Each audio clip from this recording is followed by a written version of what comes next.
Let's learn some practical ways we can use expressions in After Effects. In our first video, we will be learning how to add and adjust text boxes to our text. First off, let's create a text layer and then let's create a rectangle shape. Don't worry, the shape does not have to be exact. I would recommend renaming the layers for easy coding. First, I will rename the text layer to text layer and then the rectangle shape to rectangle. Please keep in mind your naming structure as your names need to be exact when referencing them later on. Now, we will start writing some expressions. First, go to the rectangle layer and open content. Then, rectangle path, and then you can alt-click on the size property. This will allow you to put your expressions. Let's declare our first variable, which is padding. We want it to be around 20 or so. For now, this controls the space we will want around our text. Then, let's reference the text layer. We will declare it as var textLayer equals to thisComp.layer textLayer. This will refer to the text layer. Then, let's get the size of the text. So, write var textRect equals to textLayer.sourceRectAtTime. What this expression does is it returns the visible bounding box of the text at any given time. Now, to finally adjust the shape of the box, you can add the padding to the width of the text. Open big braces, textRect.width plus padding, comma, textRect.height plus padding.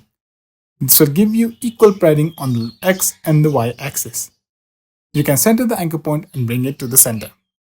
However, if you write more than a single line, your text box will become unaligned.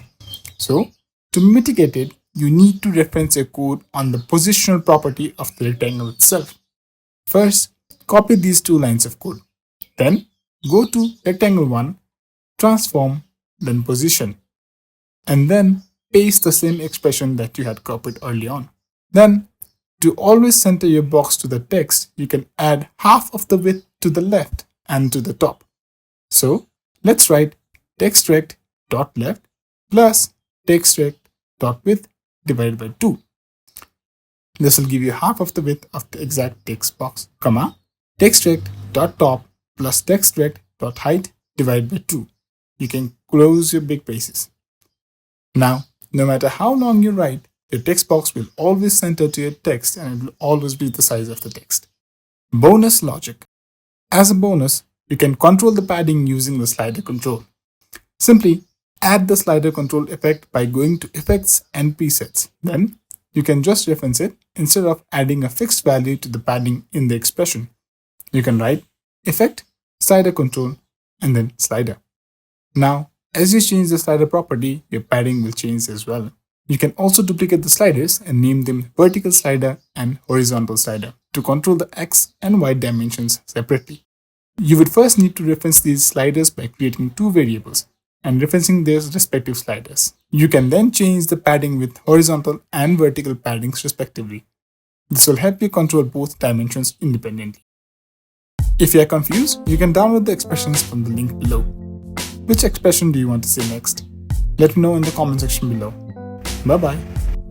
If you are liking this content, you can help me out by simply liking and subscribing. If not, leave a comment on how I can improve. Thank you.